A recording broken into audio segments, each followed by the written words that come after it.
시편 78편.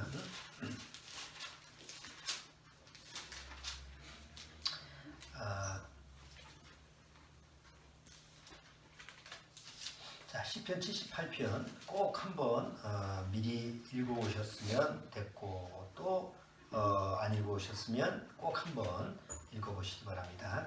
자, 다 읽을 수가 없기 때문에 시편 오늘 제목으로 삼은 그 부분만 우리가 읽고 말씀을 같이 한번 생각해 보겠습니다. 시편 78편 39절.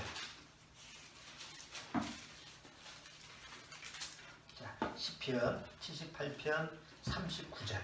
자, 주원이가 한번 좀 크게 한번 39절만 한번 읽어주세요. 저희는 육체뿐이라 가고 다시 오지 못하는 바람을 기억하셨습니다. 네. 자, 시편 78편 내용을 전체적으로 한번 쭉 읽어보면 이제 아삽이라고 하는 지금 이제 기자가 시편을 기록했는데 자기 후손들한테, 쉽게 말하면 자기 그 자손들한테 마치 그 유언처럼 가르치는 교훈이죠. 보통 부모님이 집에서 자기 자식들한테 뭐 가훈이라고 그러죠. 우리 집에 가훈해서 뭐 어떻게 그 후손들을 가르치는 이런 명목이 있는데, 이스라엘 민족은 이제 하나님의 말씀을 통해서 후손들한테 전해주는데, 아삽이라고 하는 사람은 지금 시편 78편을 통해서 자기 후손들한테, 자손들한테 가르치는 그런 내용이 있어요. 여기 1절 잠깐 보시면 78편 아삽의 시 마스길은 교훈이라는 뜻이거든요. 1절 보세요. 1절 잠깐만 읽어볼게요. 내 백성이여, 내 교훈을 들으며 내 입의 말에 귀를 기울일지어다. 내가 입을 열고 비유를 베풀어서 옛 비인이라는 말을 발표하리니 이는 우리가 들은 바요 아는 바요 우리 열조가 우리에게 전한 바라. 우리가 이를 그 자손에게 숨기지 아니하고 여호와의 영예와 그 능력과 기이한 사적을 후대에 전하리로다. 그러니까 여기 아삽이라고 하는 사람이 후손들한테, 자기 자손들한테 무엇을 전하느냐, 이런 내용이 시편 78편의 전체 내용입니다. 근데 중간에 오늘 본문, 오늘 주제의 제목처럼 39절에 다시 한번 보시면 하나님이 이스라엘 백성, 자기들의 자손들인 이스라엘 백성한테 뭐라고 하셨느냐. 저희는 육체뿐이라 가고 다시 오지 못하는 바라님을 기억하셨습니다. 하나님이 이스라엘 백성들한테 쟤네들은 어떻게 기억하고 있느냐. 가고 다시는 오지 못하는 바람이다. 우리가 어떤 사람에 대해서 기억을 하잖아요. 그러면 뭐 옛날에 무슨 유명한 배우다. 그러면 뭐 유명한 배우였지. 또 어떤 유명한 가수라고 그러면 조승희 하면 뭐 아주 노래를 잘하는 가수지. 이렇게 그 사람에 대한 어떤 특징적인 거, 또 그 사람 잘하는 거, 아니면 보통 내가 아는 어떤 친구가 있다 그러면 걔는 또 옛날에 개구장이었는데, 옛날에는 뭐 말도 없는 애였는데, 뭐 이런 식으로 기억하는 이미지가 있잖아요. 그것처럼 하나님이 이스라엘 백성에 대해서 어떤 기억을 하시느냐. 가고 다시 오지 않는 바람이다. 그러니까 하나님이 기억하는 이스라엘 백성은 그냥 바람과 같은 존재라, 이렇게 아삽이라는 사람은 후손들한테 그렇게 얘기하는 거예요. 여러분, 바람이라는 게 뭐죠? 바람은 실제로 존재하는 거죠. 우리가 나가면 바람이 보면 시원하잖아. 겨울에는 막 춥고, 지금 한파가 뭐예요? 너무 추운 바람이잖아. 자, 그런데 이 바람이라고 하는 것을 보통 우리가 세상에서는 그 바람을 인용하는 표현을 많죠. 친구하고 약속을 했는데 안 나왔어. 그럼 뭐라고 그래? 바람을 맞다. 왜 바람 맞았다고 했을까? 도대체 와야 되는데 안 와. 기약이 없는 거예요. 또 하여튼 사건 사고가 많아. 그럼 뭐예요? 바람 잘 날이 없다. 바람이 수시로 불잖아. 뭐 예고하고 불고, 언제 오겠다, 언제 불겠다, 뭐 이런 게 없잖아. 그냥 순식간에 왔다가 딱 하고. 또 부모들이 자녀 교육을 위해서 무슨 바람이 이렇게 치맛바람, 바람처럼 확 없다. 또 뭐 전에 그 건강 강의하는 박사를 무슨 신바람 뭐 이 바람이라고 하는 단어를 표현을 우리가 보통 세상에서는 많이 표현을 해요. 보통 고대 그리스에서는 이 바람이라고 하는 그 신이 있어요. 그 바람신은 머리에도 그 날개가 달려 있고 발에도 날개 달린 그런 헤르메스라고 하는 신이 그런 바람신이에요. 이 바람신은 바람을 잘 펴. 그래서 그 옛날 고대 그리스에서 바람이라고 하는 것은 정욕과 변덕 이런 거의 상징 인물이었어요. 그래서 우리가 보통 우리말 표현에서도 바람을 피운다 이렇게 하잖아요. 잘못된 연애 이런 부분을 그렇게 하는데 어쨌든 그 세상에서 바람이라고 하는 것은 뭐 정처가 없어, 근거가 없어, 왔다 가면 그만이야. 자, 근데 이 바람을 창조하신 분이 누구죠? 이 바람을 그렇게 바람을 창조하신 왔다가 갔는데 흔적도 없어, 또 잡을 수도 없어. 그런 형태로 만든 게 바람인데 그런 바람을 창조하신 분이 누구예요? 하나님이시죠. 그렇게 만드신 거예요. 바람이라는 거는 그냥 정처 없이 왔다 갔다 하고 붙잡을 수도 없고 어디서 왔는지도 모르고 어디로 가는지도 모르고 그렇게 창조하신 게 바람이라고 하는 하나의 창조물인데 죄로 타락된 이후에 인생을 하나님이 뭐라고 하냐면 그래 왔다가 가는 한 번 왔다가 다시는 오지 않는 그런 바람을 기억하는 게 인생, 죄로 타락된 인생이래. 그러니까 하나님이 이스라엘 민족을 가지고 뭐라고 지금 표현하느냐. 아삽이라고 하는 사람은 저희는 육체뿐이라 가고 다시 오지 못하는 바람임을 기억하셨습니다. 인생이 바람이. 세상에서도 그렇게 표현하잖아요. 나라고 하는 존재가.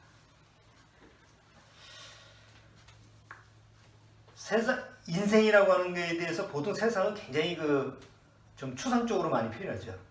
뭐 인생은 미완성, 뭐 쓰다가 많은 편지. 가사에서도 그런 게 있잖아. 또 인생에 대해서 뭐 허무하고 뭐 이런 부분에 대해서 많이 사용을 하는데 좀 추상적으로 표현을 해요. 인생을. 근데 성경에서는 사실적으로 표현하거든요. 바람은 사실적인 거잖아요. 잡을 수는 없지만 바람이라는 것은 분명한 사실이죠. 허상이 아니에요. 근데 성경에서 하나님이 인생을 왜 바람이라고 했느냐? 바람처럼 그런 존재다. 그래서 사실적으로 표현한 거예요. 오늘 시편 78편에서 자기 그 후손들한테 쭉 얘기를 하는데 이게 읽어오셨으면 아시겠지만 사실 자기 조상들에 대한 얘기예요. 옛날 우리 조상들이 하나님과의 관계에서 어떻게 했다 저떻게 했다 이렇게 쭉 설명을 하고 인생이 그래서 참 우리 조상들이 하나님 앞에서는 그냥 바람과 같은 존재더라. 그러니까 어떻게 살아라? 너희들도 바람처럼 살아라. 이게 아니죠.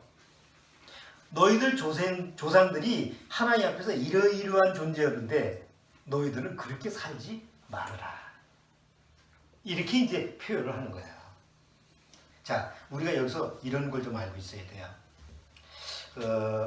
특히 동양 사상에서 동양권, 우리 지난주에도 동양권에서는 불교 영향이나 유교, 뭐 도교 이런 그 종교적인 영향을 받아서 혹 구원을 받았다 하더라도 우리 안에 잠재의식 속에서는 그 성경하고 안 맞는 하나님하고 하나님의 말씀하고는 안 맞는 부분이 있어요. 그것 때문에 신앙생활을 많이 이렇게 제지를 당하는 경우가 많아요. 오늘도 시편 78편의 내용을 보면 우리 안에 그런 잠재의식이 있어요. 민족적인 잠재의식이요. 자, 우리나라 여러분들의 잠재의식 속에서 보통 우리나라는 그 조상에 대해서 유교 사상을 많이 받아왔기 때문에 특히 그 효사상, 그 조상들을 모시는 사상이 몸에 뱄잖아요. 뭐 집에 제사를 드린다든가 아니면 뭐 어디 우리나라의 그 유족들 이렇게 보면 그 사당 모시고 그런 거 많잖아요. 그리고 그런 거를 우리는 이상하게 생각하는 게 아니라 그렇지 조상을 모시는 거 추석 명절 또 설날 명절 조상님한테 절하고 이런 것이 당연하고 또 안 하면 뭐 이상하고 보통 기독교인들은 또 그런 걸 안 한다고 또 그렇게 하지만 어쨌든 우리나라의 민족적인 정서를 보면 조상들에 대해서 예를 갖추고 또 조상에 대해서 좋은 마음을 기리고 이런 부분을 가지는 것은 다 우리 민족 속에서 가지고 있는 잠재의식이에요. 나라를 팔아먹은 이완용 후손이라도 우리 조상이 우리 나라를 팔아먹었대. 아무리 주변 다른 후손들은 뭐 욕을 해도 그 이완용 자손들은 적어도 자기 조상에 대해서는 욕을 안 하는. 그게 민족적인 의식이에요. 여러분 마음속에서 한번 생각해 보세요. 나의 조상들에 대해서 욕하고 싶은 마음이 있어요? 혹 우리 조상이 좀 잘못한 그런 뭐 역사를 가지고 있어. 그렇다고 해서 그걸 자기 자손들한테 가르쳐 주고 싶어요? 우리 족보에 우리 조상 할아버지가 이제 구파공 할아버지, 구파공 이씨 초대 구파공 이씨 할아버지인데, 저도 아버지한테 구파공 이씨 할아버지 우리 족보에 대해서 나쁜 말을 들어본 적이 없어요. 왜? 자기 후손들한테 자기 조상에 대해서 나쁜 말을 하고 아무 나쁜 짓을 했어도 살인자가 있고 뭐가 있다 하더라도 그런 걸 전해주는 그런 자손들은 없어요. 적어도 우리나라에서. 그렇잖아요? 여러분 같으면 어떻게 했어요? 여러분의 몇 대 조상인데 나라를 팔아먹었다고 해서 내 후손들한테 야 우리 조상은 아무짝에도 쓸모없는 조상이야. 나라 팔아먹은 조상이야. 아예 기억을 하지 마. 그 사람이 우리 족보에 없다고 생각해. 이렇게 가르쳐주는 사람은 아무도 없어요.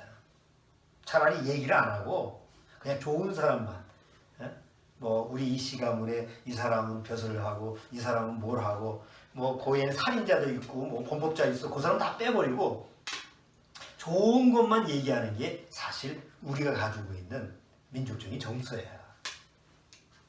이런 정서를 가지고 성경을 바라다 보면요, 성경에서 이스라엘 민족에 대해서 기록한 부분에 대해서 잘 접수가 안 돼요. 적어도 우리나라의 족보는요, 우리나라의 역사책 족보책 보면은 자기 조상의 족보에 대해서 부정적인 것을 기록하는 것은 거의 없어요. 다 좋은 것만 기록하지. 후손들한테 좋은 것만 얘기하고 싶지. 그렇잖아요? 우리 같아도 그런 마음이잖아. 그런데 오늘 아삽이라고 하는 사람이 이 시편 78편의 내용을 보면 자기 조상들에 대해서 좋게 쓴 게 하나도 없어요. 아니 우리 이스라엘 역사책 보면 이스라엘이 그렇게 하나님 앞에서 그냥 100% 나쁜 짓만 한 건 아니잖아. 그래도 어떤 때는 순종하는 그런 왕도 있었고 하나님 말씀에 신실하게 하나님 말씀을 쫓는 때도 있었고 그냥 가뭄에 콩나듯이 있었지만 좋은 때도 있었잖아요. 그럼 세상적으로 얘기하면 100개 중에 1개를 잘했어도 자기 조상에 대해서 100개 중에 1개 잘한 걸 가지고 자손들한테 얘기하는 게 우리 정서죠. 나쁜 99개를 전해주는 건 아니에요. 그거는 불효라고 생각해. 그건 폐륜이라고 생각해. 이게 우리 민족적인 정서예요. 그러다 보니까 우리나라에서 기독교는요, 유교적인 가정 스타일을 그대로 가지고 있어요. 그래서 특히 자기 조상, 족보에 관련돼서 조상에 대해서 절대 죄나 악에 대해서는 금기시해요. 그게 하나님과 우리와의 관계에 있어서 신앙생활하는데 큰 장애요인을 하는 거예요. 예를 들어볼게요. 중국의 초나라 때 어떤 정직한 소년이 하나 있었어요. 예? 아버지가 양을 하나 훔친 거를 목격을 했어. 그래가지고 아들이 너무 정직하다 보니까 관가에 가서 아버지를 고발했네. 우리 아버지가 양 한 마리 훔쳤어요. 그 관가에서 비록 아들이라도 아버지의 그 죄를 이렇게 고했으니까 정직하다. 그래서 칭찬을 해가지고 그 중국의 재상한테, 왕한테 좀 이 아이 좀 표창을 합시다 할 때, 그때 초나라 때 그 왕이 아이다 죽여. 자기 자식, 그 부모를 고발하는 그 자식은 그건 천륜을 어기는 거고, 그거는 쉽게 말하면 아예 그 부모에 대해서 아주 부모를 대적하는 거기 때문에 그거 사회 근간을 무너뜨리는 거니까 잘했어도 죽여. 그래서 극형을 쳐요. 그 중국만이 아니에요. 우리나라도 유교 사상이 있었어요. 그러니까 유교적인 바탕이 있다 보니까 우리 똑같은 상황이 거예요. 옛날 선조 때, 우리나라의 선조왕 때 한 동네에서 살인 사건이 벌어졌어요. 근데 살인범을 찾을 수가 없어. 그래서 미궁으로 빠졌어. 근데 어느 집 딸아이가 아무래도 자기 아버지가 범인 같아. 그래서 밀고를 했어요. 우리 아버지가 아무래도 살인 사건의 용의자 같다. 그래가지고 뭐 그 당시에 이제 추적을 해가지고 해다 보니까 그 아버지가 범인이야. 그 이제 미국 살인 사건을 해결했잖아요. 그 이제 관가에서 그 살인 사건을 해결한 그 실마리를 준 이 딸아이가 비록 아버지를 고발했지만 그 살인 사건 미국으로 됐던 거를 해결했으니까 손조왕한테 보낸 거예요. 쉽게 말하면 요새 상벌 이런 거 있잖아요. 그래서 이 아이를 상을 줬으면 좋겠는데, 표창을 줬으면 좋겠는데 어떻게 했으면 좋겠냐. 손조한테 보내니까 손조가 그 아이가 군주 왕에 대해서는 정직하게 행했지만 아버지에 대해서는 패륜을 했다. 우리나라가 유교적인 관습에서 효라고 하는 것을 중심으로 하는 사회 규범을 가지고 있는데, 만약 이것을 허용하면 사회 규범이 근간이 무너질 수 있으니까 극형을 처해라 해서 그 딸을 죽여요. 이게 우리나라의 민족적인 정서예요. 이게 무슨 얘기인지 아시겠어요? 에? 자기 조상에 대해서, 자기 부모나 자기 조상에 대해서 어떤 죄라도 그 죄에 대해서 고발하거나 누설하거나 노출시키는 것을 금지되어 있는 게 우리나라의 유교사상이라는 게, 이게 잠재의식이에요. 서양은 좀 달라요. 다 개인주의다 보니까 부모의 죄나 부모의 어떤 악이라도 그런 것이 드러나면 자식들이라도 고발하고 그런 부분에 대해서는 법적으로 유용한데, 우리나라 동양권에서는 그게 아직까지는 그게 적용이 안 돼요. 아직도 우리나라의 법에서는요, 친족 간의 고발은 금지되어 있어요. 그렇죠? 지난번에 뉴스 보셨죠? 이영학 사건. 이영학 아시죠? 얼마 전에 딸아이를, 친구를 죽이고 하는 그 이영 맞아요? 그 사건에서 아이를 죽이고 나서 그 죽인 아이의 옷가지를 자기 엄마한테 가서 태우라고 그러죠. 어머니가 나중에 이제 신문을 했을 때 그거를 고발을 했어요, 안 했어요? 안 했습니다. 근데 그게 법에 걸릴까요, 안 걸릴까요? 안 걸려요. 친족 간의 고발은 적용이 안 되게 돼 있거든. 아니, 그게 상관이 없어요. 아무리 자식이 살인자라 하더라도 부모가 내 자식이 살인했어요 라고 하기는 쉽지가 않아. 그렇죠? 그럼 가정의 근간이 무너지거든. 부모가 도둑질했는데 자식이 우리 부모가, 우리 아버지가 훔쳤어요, 우리 어머니가 훔쳤어요 라고 고발하면 법적으로는 정당하게 그게 처리가 되지만 가정의 근간, 가족관계는 어떻게 돼요? 부모가 잘못한 거를 자식이 고발을 하면 부모 자식 간의 관계는 어때요? 그 다음부터 끝이에요. 그렇죠? 부부지간에 한쪽이 한쪽을 고발을 했어. 그러면 그건 끝장난 거예요. 그냥 끝내자는 얘기지. 형제지간에도 마찬가지예요. 그러다 보니까 세상 법적으로 보면 당연히 잘못했으면 부모, 가족, 친족이라도 그런 죄에 대해서 드러나게 해야 되는데, 가족관계에서는 드러나게 했다가는 가족관계가 무너지니까 죄보다는 가정의 근간을 이루고 있는 그런 부분에 대해서 우선시해서 법적으로도 금지한 거예요. 이러지도 못하고 저러지도 못하는 거니까. 근데 그 문제가 결과는 어떻게 주어지요? 결과전적으로. 부모가 잘못했어. 그걸 자식이 은닉을 해서 고발을 안 했어. 그냥 묻어두면 그게 해결되는 문제 아니잖아요. 결국은 우리나라가 그나마 그냥 세상적으로 봐도 효사상이라는 거기 때문에 가족이라고 하는, 가정이라고 하는 것이 그래도 유지가 됐었는데, 지금 세대가 바뀌다 보니까요, 더 이상 젊은 사람한테는 그게 통하지 않는 거예요.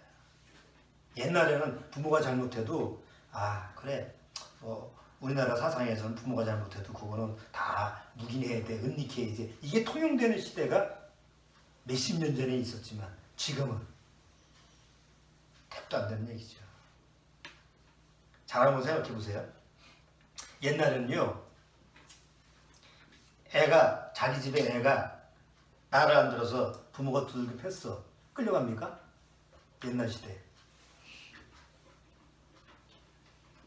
애가 자식을 낳았는데 애가 좀 이상해. 그래서 굶겨 죽었어. 그렇다고 해서 옛날에는 법적으로 문제가 됩니까? 옛날에는 안 됐습니다. 그게 유교사상이에요.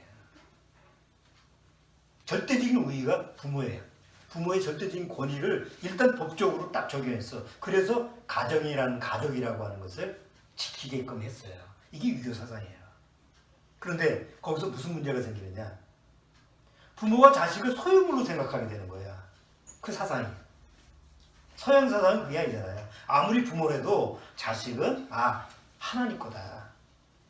소유물이 아니다. 그건 내가 맡아서 그냥 나쁘게 하면 위탁받은 거고 좋게 얘기하면 내가 하나님 것을 그냥 내가 보호해 주는 거다. 이런 식의 차원인데 유교 사상은 그게 아니라 부모가 자식에 대해서 소유권을 주장할 수 있는 거예요.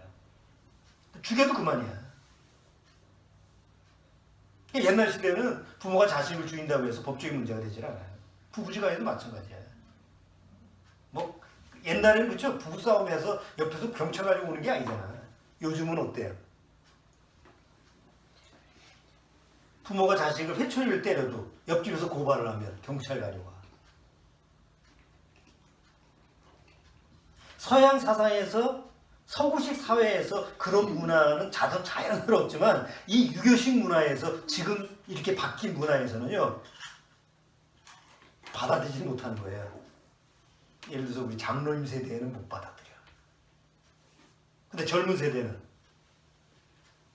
지금 뭐 현재나 지금 살아있는 이런 세대는 그게 당연하고.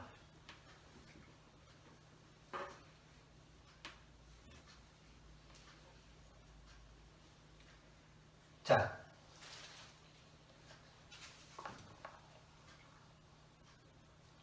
여기 10편. 자, 이제 이렇게 한번 생각해 보시죠. 보통 서양에서, 그러니까 성경이라고 하는 것을 바탕으로 해도 서양에서 부모와 자식과의 관계에서 부모의 죄, 부모가 뭐 조상이나 부모의 악 이런 부분에 대해서 이런 문제가 딱 생기면 사람들이 또 서양 서구적인 상식에서도 어떻게 생각을 하냐면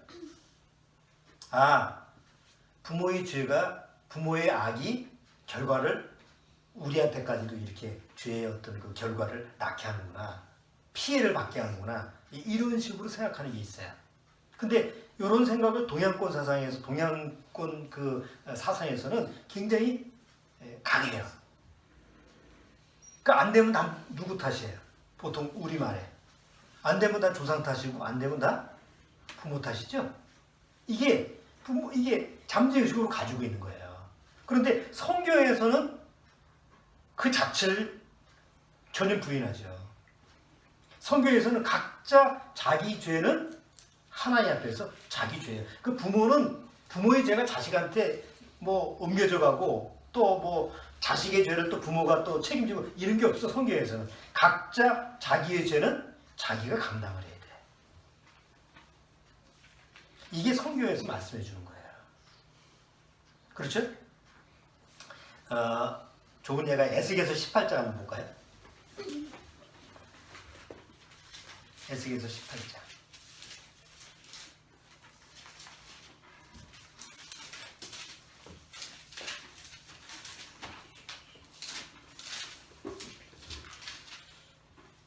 자, 에스겔서 18장. 자, 에스겔서 18장 1절서부터 4절까지 주어진 한번 읽어주세요.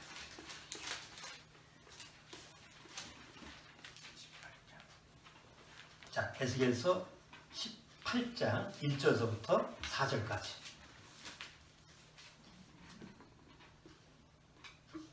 여호와의 말씀이 또 내게 임하여 가라사대 너희가 이스라엘 땅에 대한 득담이 이르기를 아비가 신 포도를 모았으므로 아들의 이가 시다고 하면 어찌미요 나 주 여호와가 말하노라 내가 나의 삶을 두고 맹세하노니 너희가 이스라엘 가운데서 다시는 이 득담을 쓰지 못하게 되리라 모든 영혼이 다 내게 속한지라 아비의 영혼이 내게 속함이 같이 아들의 영혼도 내게 속하였느니 범죄하는 그의 영혼이 죽으리라.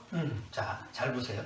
이 이스라엘 민족도 이스라엘 민족은 그러니까 우리가 세계 지도를 봤을 때 이게 아시아권에 속합니까? 유럽권에 속합니까? 예? 전체적인 면에서 볼 때 셈족입니다. 셈족은 아시아권입니다. 쉽게 말하면 이게 서양 사상은 아니라는 거지. 자, 이스라엘 민족에 속담이 있었어요. 속담이 뭐냐면 아버지가 이가 싫으면 이가 싫어요. 포도를 딱 봤는데 너무 싫어. 근데 아버지가 그냥 내가 먹지도 않았는데 신포도를 보고 이가 싫은데 아들도 같이 그렇게 똑같은 모습을 취하는 거야. 이게 무슨 속담이냐면 조상 탓이라는. 이스라엘이 이 에스겔 이 당시에도 계속 고통을 받는 시대거든요. 그러니까 이스라엘 자손들이 이게 내 죄 때문에 그렇구나 이렇게 생각을 하는 게 아니고 다 이게 우리 조상 탓이야. 우리 부모 탓이야. 다 탓하고 있는 게 이게 속담의 이게 뜻이에요. 이미 하나님은 성경을 통해서 이스라엘 민족한테 무슨 법을 줬어요? 율법과 제사법을 줬어요. 율법과 제사법은 뭐예요? 율법은 죄를 깨닫게 하는 거고 제사법은 그 죄를 해결하는 해답이에요. 자, 내가 십계명을 어겼어. 누가 죄를 범한 거예요? 내가 죄를 범한 거예요. 그러면 이스라엘 민족은 내가 죄를 지면 부모가 대신 가서 하나님께 희생제물을 드리나요?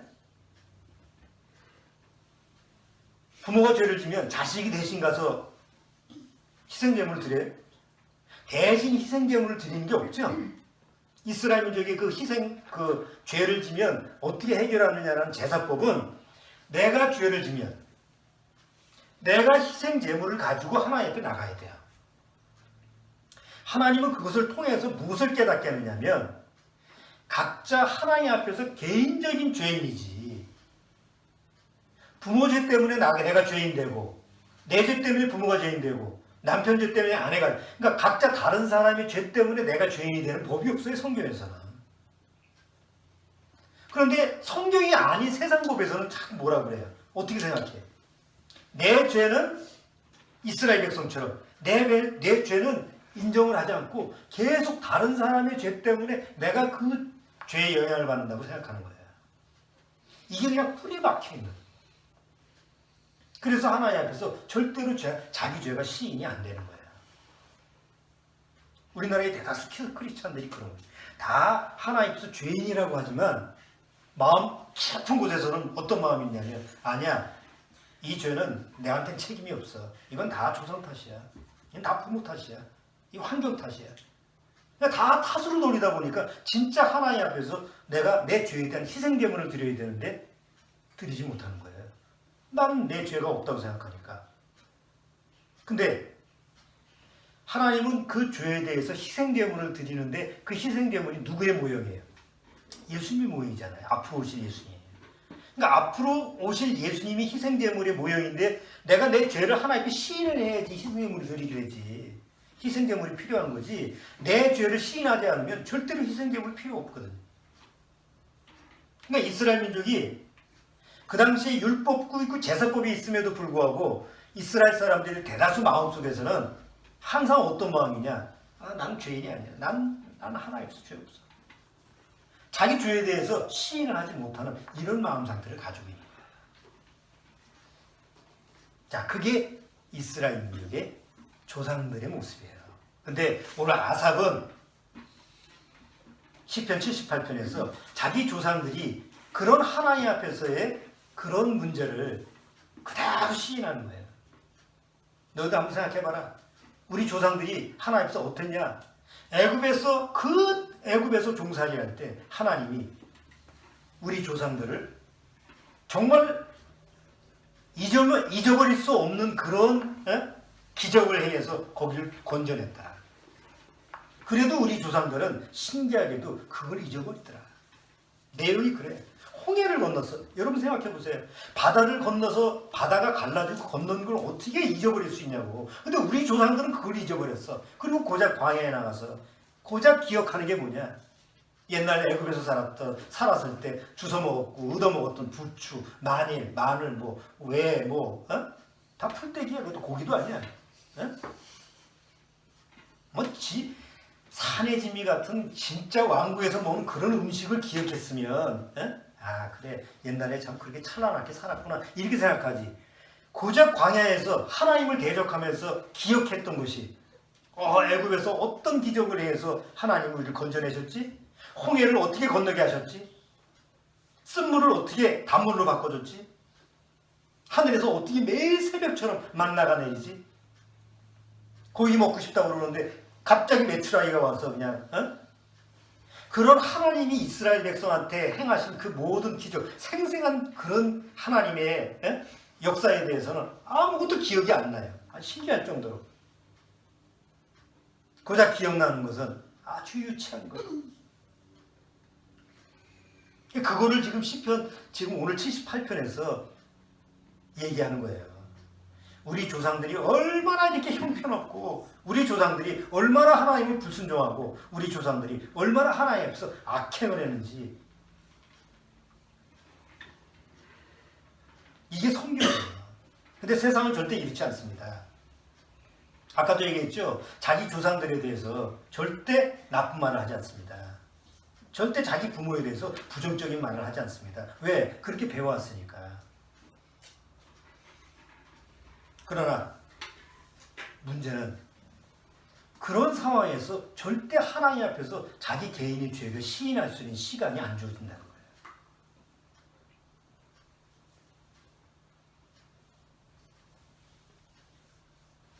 예를 들어 볼게. 부모가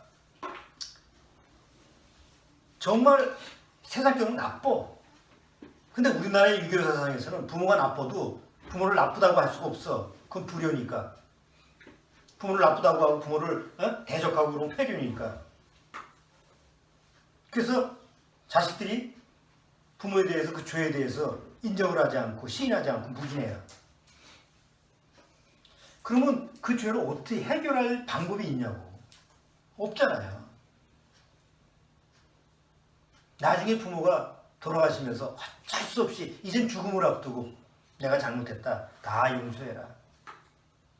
또 자식이 속옷에 있으면 내가 용서하마. 어쩔 수 없이 용서하는 거예요. 그게 우리나라에서 유교권에서 형성된 하나의 모습이에요. 아무 해답이 없어요. 그런데 하나님이 이스라엘 민족한테 그렇게 살지 마라. 그렇게 하지 마라. 부모는 부모의 죄고 조상은 조상의 죄고 너는 너의 죄야. 그런데 그거를 남의 탓으로 돌리지 말고 오늘 이 시간에 하나님 앞에서 각자 자기 죄를 그냥 인정하고 시인하라고.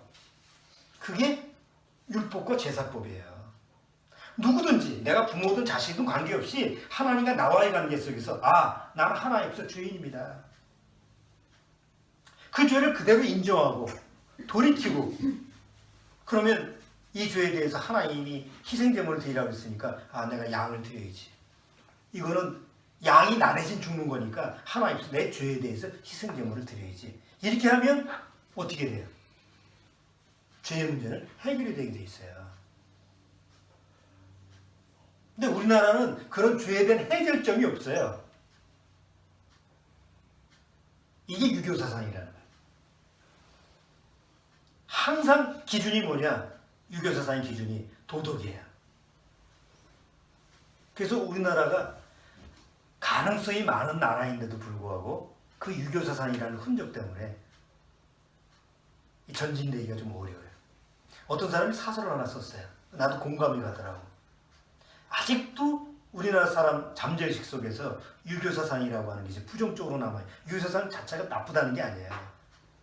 그게 잠재의식 속에서 딱 붙잡고 있는 게 뭐냐면 지키지도 못하는 도덕률을 가지고 있다는 거지. 예를 들어볼게요. 옛날에 게임 산업이 있었죠.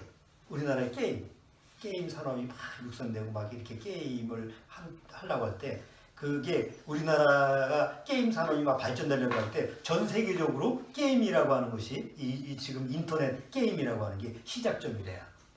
그때 우리가 스타트를 했어요.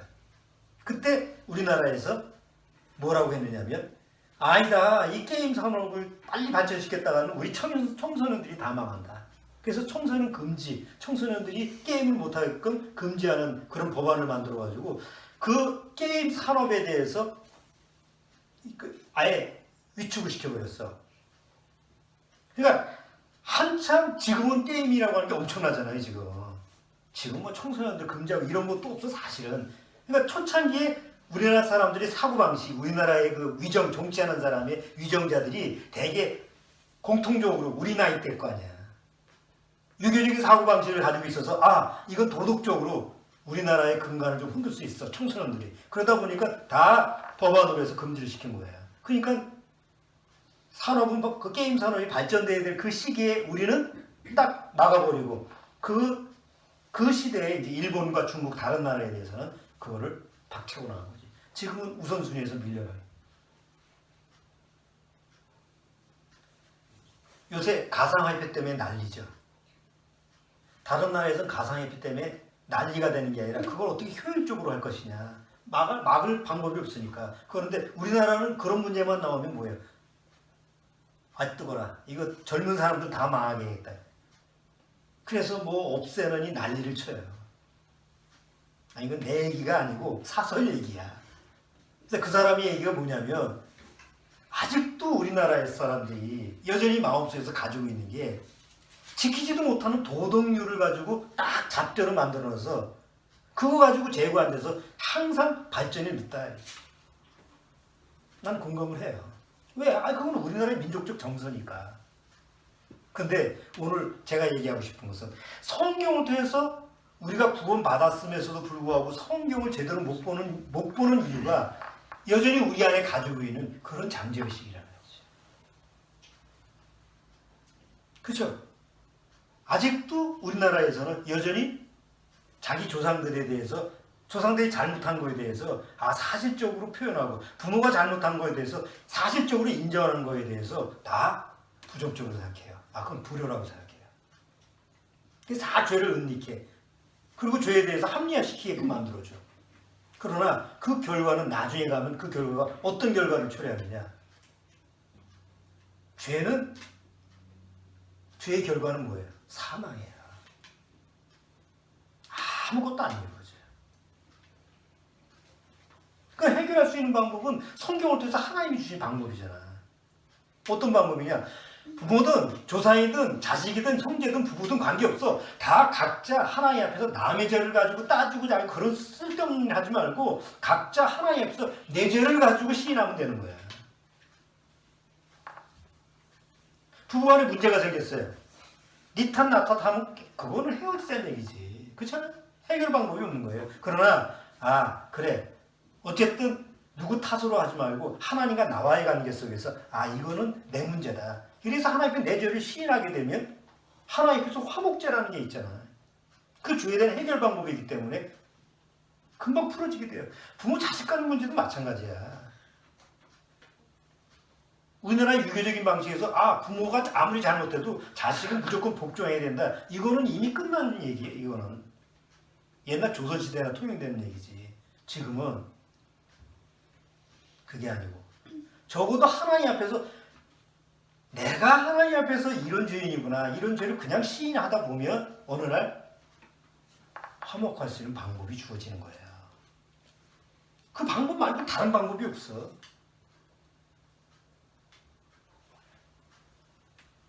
자, 그래서 아삽은 시편 78편에서 뭐라고 얘기하느냐.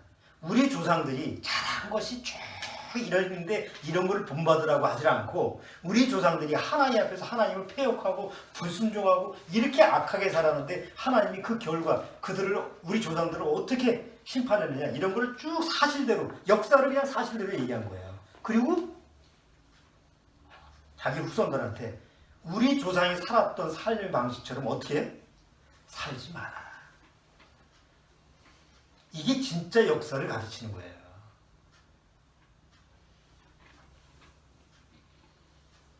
여러분, 이 역사학자가 이런 말을 했어요. 인간이 역사를 통해 배운 바가 별로 없다는 사실이야말로 역사가 줄 수 있는 가장 큰 교훈이다. 이게 무슨 말인지 아세요? 인간은 역사를 통해서 배우는 게 없어. 그래서 매일 반복되는 역사를 하는 거예요. 그렇죠? 우리나라에 여기 서대문 독립문 가면 형무소 있죠. 서대문 형무소 있죠. 서대문 형무소가 지금 그 박물관식으로 그 관람을 하게 돼 있잖아요. 그걸 왜 보여줘요? 우리가 일제 36년 동안 이런 고통을 당하고 거기서 우리나라의 애국지사들이 이렇게 고통을 당했다는 것을 후손들한테 가르쳐 주는 거죠. 그러면 그런 서대문 형소 같은 거를 왜 아이들한테 관람을 시키고 중고등학생 때 관람을 시키고 왜 그걸 보고 뭘 배우라는 거예요? 우리 조상들이 일제 30년 동안 남의 나라에서 종살이 했는데 너희들도 그렇게 종살이라고 가르치는 거예요? 아니죠? 우리 애국지사들이 그때 독립운동하다가 잡혀서 이렇게 고문을 당했는데 너희들도 앞으로 이렇게 당하라는 얘기가 아니잖아. 너희들은 그렇게 살지 말라는 거잖아요. 그러니까 역사를 통해서 이런 사실이 있으니까 너희들은 그렇게 살지 말라라고 하는 것을 가리키는 게 역사예요. 근데 우리나라의 그 연속극 드라마 보면 다 역사 드라마가 많잖아. 옛날에. 에? 역사 드라마가 막 이러고 뭐 정치적인 문제 뭐 이런 걸 가지고 그대로 하는데도 요즘에 살아가는 방식은 전혀 다르지 않아요. 똑같아요. 역사가 바뀌는 게 아니에요. 그냥 패턴이 똑같아요.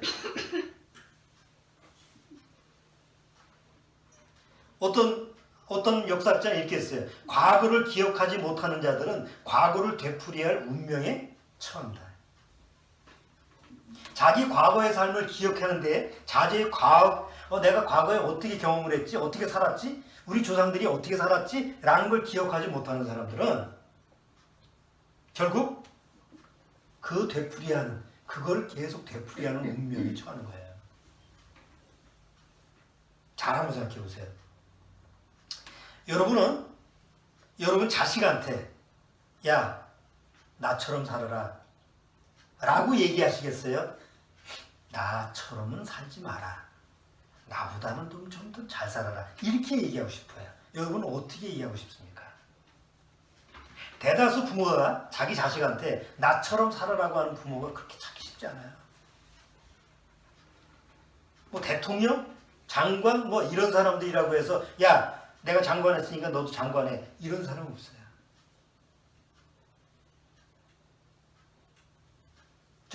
누구죠?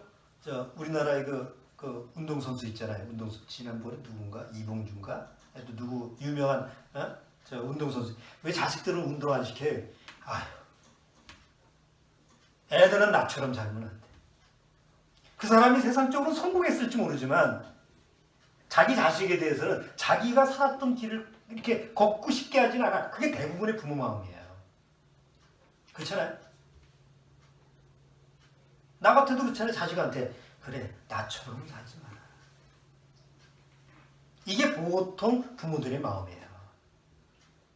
그럼 생각해 보세요. 나처럼 살지 말라고 그러면 그럼 그렇게 안 살게 되냐고 후손들이. 이상하게 부모는 자식한테 자기의 삶을 후회하고 실망을 하고 내가 실패를 했으니까 적어도 내 자식만큼은 그렇게 살지 않기를 바라는데 이상하게 대를 이어서 그렇게 살아. 희한하게. 왜 그럴까요? 과거를 기억하지 못하기 때문이에요. 자기 부모가 어떻게 살았는지를 기억을 못하기 때문에 그래요. 자기 조상들이 어떻게 살았는지를 기억을 못하기 때문에 그래요. 예를 들어 볼게요. 살인자인데 살인자의 자식이 법관이 됐어. 그러면 그 자식이 법관이 된 건 자기가 아버지가 살인자임에도 불구하고 뭘 기억한 거예요? 난 아버지처럼 살지 말아야 되겠다는 것을 기억한 사람이죠.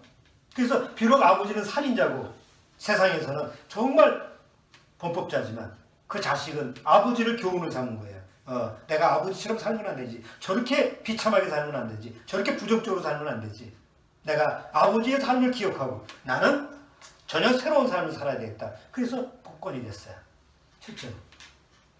그 사람은 진짜 할 걸 기억한 사람이에요.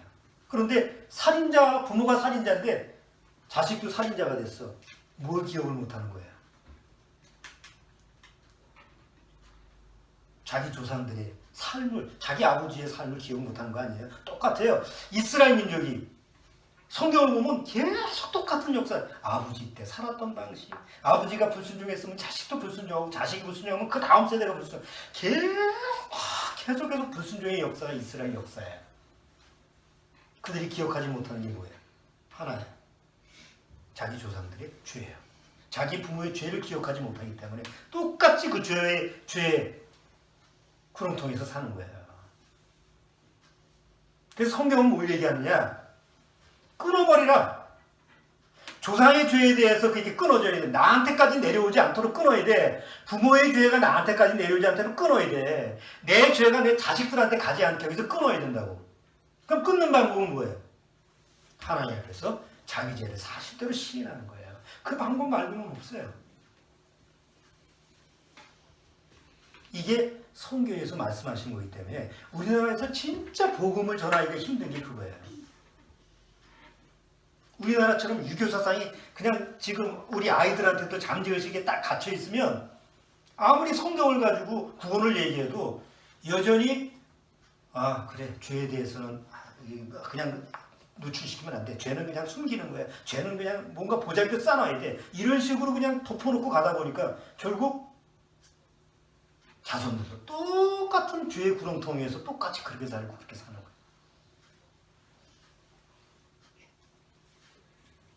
이렇게 생각해 보세요. 아이가 어렸을 때 부모가 어떤 대상으로 보입니까? 아이가 어렸을 때 부모가. 엄마는 슈퍼우먼이에요. 모든 걸 다 해. 야, 대단해. 아빠는 슈퍼맨이에요. 못 빠지면 못도 박죠. 전기도 갈죠. 또 뭐 힘도 세죠. 약간 아이가 어렸을 때 부모를 보면 영웅이에요. 그래서 아이가 어렸을 때는 누구를 닮고 싶다 그래? 나는 우리 아빠를 닮고 싶고. 애가 나는 딸아이가 나는 아빠하고 결혼할 거야. 어렸을 때는 다 부모가 선망의 대상이에요. 그렇죠? 청소년이 되면 이제 머리가 좀 커졌어. 청소년 정도 한 중고등학교 정도 되면 부모가 더 이상 선망의 대상이 아니야. 반항의 대상이에요. 어떻게 하면 반항할까? 그리고 그렇다고 해서 부모가 또 없으면 안 돼. 왜?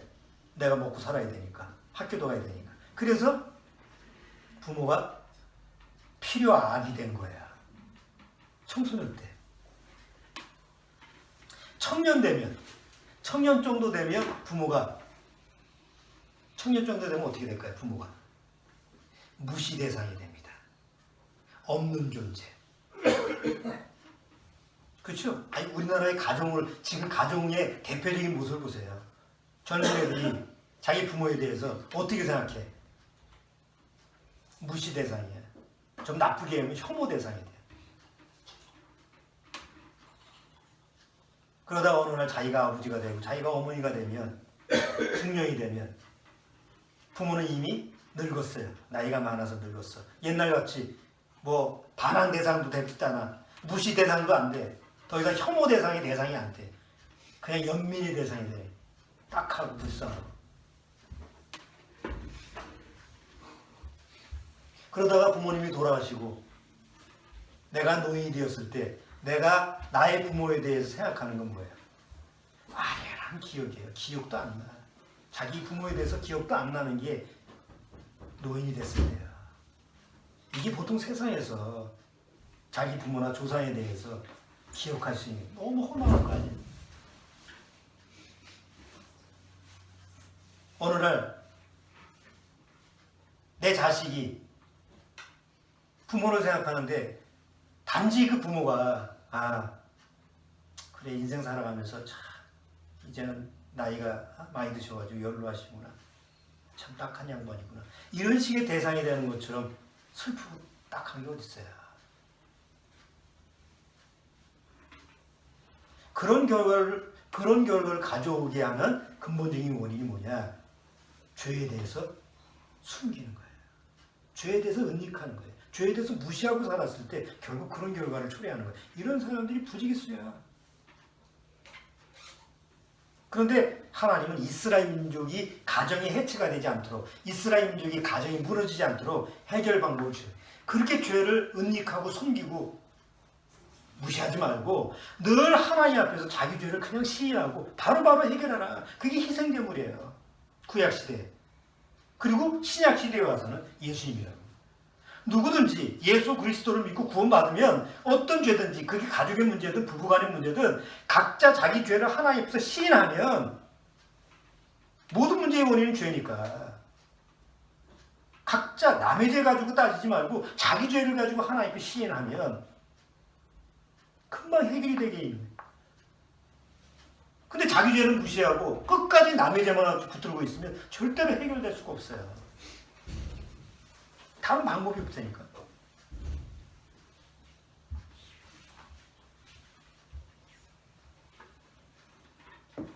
자, 대다수 우리나라의 기독교 종교인들의 모습을 한번 잠깐 보고 마무리할게요. 보통 기독교 크리스찬들이요, 가인을 뭐라고 생각해요? 가인과 아벨에서 가인은 자기 동생을 죽인 나쁜 놈입니다. 야, 가인같이 살면 안 돼. 어? 가인은 나쁜 놈이야. 자, 이렇게 가인을 나쁘게 욕하면서 누구의 길을 쫓아 살아요? 여전히 가인의 길을 쫓아서 사는 게 크리스찬이에요. 거듭나지 못한 크리스찬이 모습이 여전히 가인 같은 삶을 살아가. 가인이 나쁘다고 하면서. 여러분, 죄라고 하는 게 얼마나 무서운 건지, 나쁘다고 하면서 배우는 게 죄예요. 죄의 악순환이 되죠. 보통 조상 때의 그 모습이 그 다음 세대 계속 죄의 고리가 끊어지지 않는 이유가 나쁘다고 배우기 때문에 그래요.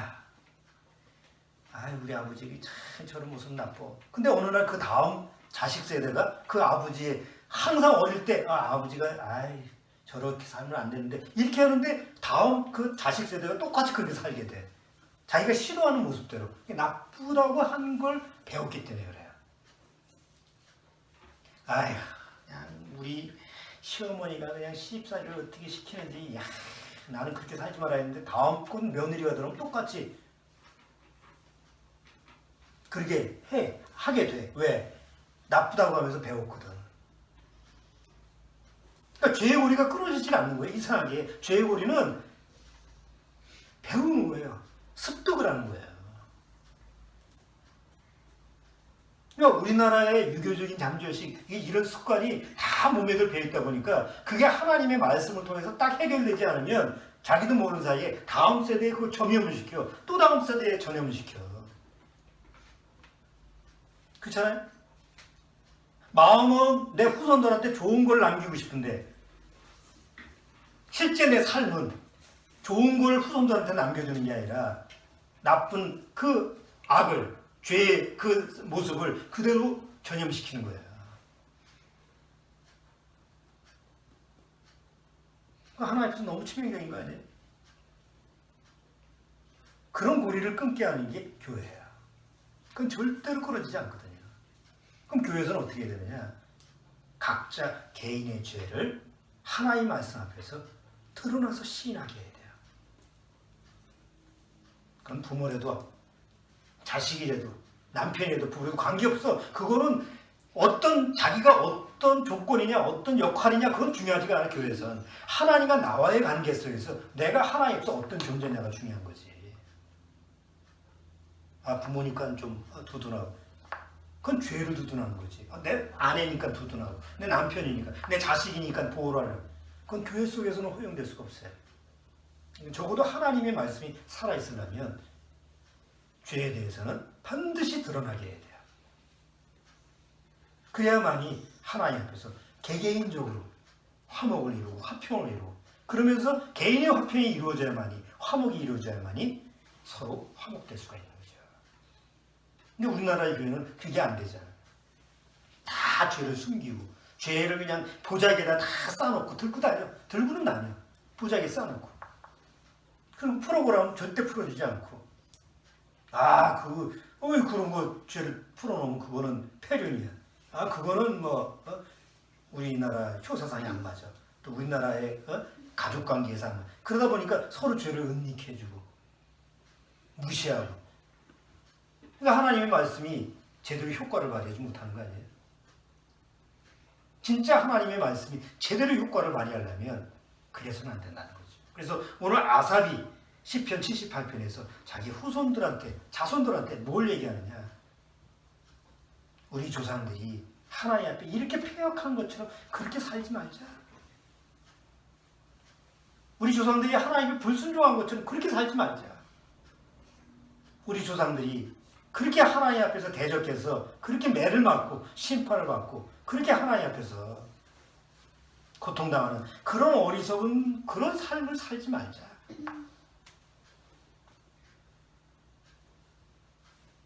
근데 신약에 들어와서 예수님이 뭐라고 그랬어요? 예수님이 나처럼 살아라. 아까 제가 얘기했죠? 세상에서 부모 쳐놓고 나처럼 살아라 이렇게 말하기 쉽지 않아요. 그렇게 말할 수 있는 사람 없을걸요. 반기문 총장은 그렇게 할까? 유엔 사무총장이니까 너희는 자기 자식들한테 너는 나처럼 살아라 이렇게 얘기할까? 적어도 대통령이나 장관 정도 하면 너는 나처럼 살라 자식들한테 그렇게 얘기할까? 아니에요. 그렇게 얘기하는 사람 없을 거야. 그런데 신약에 와서 예수님은 너희는 나를 닮으라. 그런데요, 신기하게도 유일하게 성경에 예수님이 아니면서도 나처럼 살아라고 하는 사람이 유독 한 사람이 있었어요. 그게 누구예요? 사도 바울입니다. 아니, 예수님의 제자들 중에서 뭐 베드로나 뭐 요한이나 유명한 사람 많잖아요. 그런 사람 쳐놓고 성경에서 나처럼 살아라고 하는 사람이 성경에는 아무도 없어요. 그런데 사도 바울은 뭐라고 하냐면 나와 같은 자가 되라. 그 당시에 복음 전하면서 그 교회 여러 사람들한테 나처럼 살아라고 그래요. 아, 대단하죠. 아마 유일무이할 것 같아요. 예수님 빼놓고 육신을 갖고 이 세상에서 거듭난 그 이후에 그렇게 표현한 사람은 유독 그때나 지금이나 유독 한 사람 사도 바울밖에 없을 것 같아요. 아무리 구원을 받아도. 왜?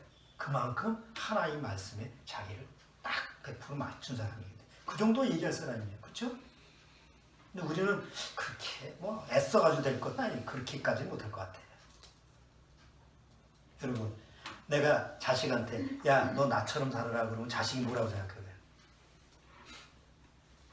세상 말로 너나 잘하세요. 그렇게 얘기할 거예요.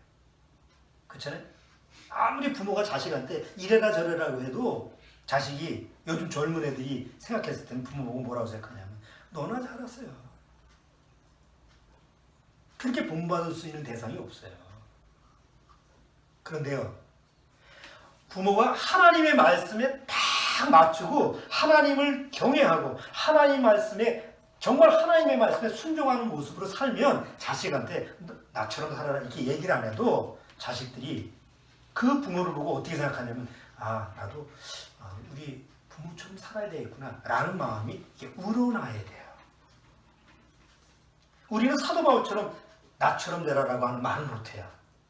그럴 수 있는 조건이 안 되니까. 그러나 하나님 앞에서 내가 하나님 말씀에 순종하고 하나님의 말씀을 사랑하고 또 하나님의 말씀대로 내가 순종하면서 살아가는 삶을 묵상하면서 살아가는 삶을 내가 정말 주님을 쫓아가는 삶을 진실하게 살다 보면 내 연약성이 있음에도 불구하고 내 자식들은 부모에 대해서 뭐라고 생각하냐면 아, 나도 아버지처럼 살아야 되겠구나. 나도 어머니처럼 살아야 되겠구나. 세상적으로 그렇게 사는 게 아니고 아, 나도 우리 아버지처럼 적어도 신앙에 대해서만큼은 하나님 앞에 저렇게 살아야 되겠구나. 내가 우리 어머니처럼 저렇게 기도하는 사람으로 살아야 되겠구나. 이게 자연적으로 본받게 되는 거지. 가르치질 않아도. 왜? 역사라고 하는 것은 사실이에요. 역사라는 건 가르친다고 해서 배우는 게 아니에요. 역사는 그냥 경험되지는 거예요. 신앙의 역사도 마찬가지라고 생각해요. 오늘 아삽은 정말 살아있는 역사를 후손들한테 전해주고 싶었어요. 뭘 닮으라, 뭐 교훈을 해라, 도덕적으로, 윤리적으로 하는 말이 아니에요. 그냥 사실을 그냥 얘기했어요. 우리 조상들이 이렇게 패역하고 이렇게 불순종하고 이렇게 살다가 망하지 않았느냐. 우리 후손들은 그러지 마라. 하나님을 오직 하나님밖에 없다. 하나님만 신뢰해라. 하나님 앞에서 내 죄를 그대로 시인하고 회개하고 돌이키면서 하나님의 말씀 순종해라. 그러면 하나님이 복을 주신다고 했어요. 그걸 기억해라.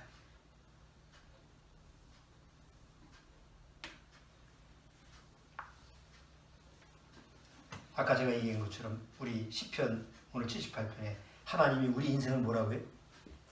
한 번 가고 다시는 안 오는 바람이라고 그랬어요. 누구도 바람을 기억하지 못해요. 그렇죠? 여러분 바람 슉 불었는데 그거 기억하는 사람 있어요? 인생은 바람이에요. 아무도 나라는 존재를 기억하는 사람이 없어요. 부모조차도 세월이 지나가면 다 잊혀지는 존재예요.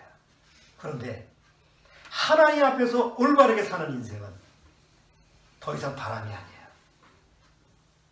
하나님 앞에서 정말 기억할 수 있는 사람으로 기억이 돼요. 세상으로 뛰어난 인물은 안 됐어도 내가 하나님을 믿는 믿음의 사람으로 후손들한테 기억되는 것만큼 축복은 없다고 생각해요. 아, 우리 할아버지, 우리 할머니, 우리 아버지, 어머니 뭐 세상적으로는 기억할 게 없지만 그래도 하나님에 대해서는 하나님을 믿는 신앙에 대해서는 참 너무 귀했다. 이런 걸 남겨주는 이런 조상이나 이런 부모가 정말 하나님 앞에 축복된 사람이에요. 그러려면 하나님 앞에서 먼저 내 죄가 시인돼야 돼요. 그게 되지 않고서는 절대로 불가능합니다. 여러분 시편 78편을 다시 한번 쭉 읽어보시면서 다른 사람과 부모고 자식고 그걸 생각할 필요 없어. 그냥 하나님과 나와의 관계에서 나는 하나님 앞에 어떻게 기억될 사람인가? 나는 내 자식한테 어떻게 기억될 사람인가? 단지 돈만 벌어서 갖다 주고 교육시키고 먹여주고 그냥 짐승도 다 하는 그런 세상 보편적인 부모로 기억될 것인가? 아니면 생생히 살아있는 하나님의 사람으로 기억될 것인가? 굉장히 귀중한 얘기죠. 자, 기도하겠습니다. 하나님 감사합니다. 아무쪼록 내가 이 세상에 살면서 하나님의 기억 속에 단지 바람이 아니라 하나님의 귀한 그런 당신의 자녀로 기억될 수 있도록 주님께서 우리를 말씀으로 인도해 주옵소서. 예수님의 이름으로 기도하옵나이다. 아멘. 자, 찬송한 장 보겠습니다.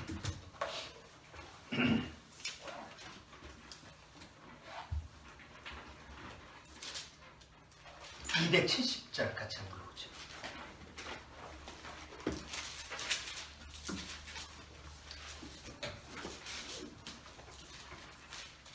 270장.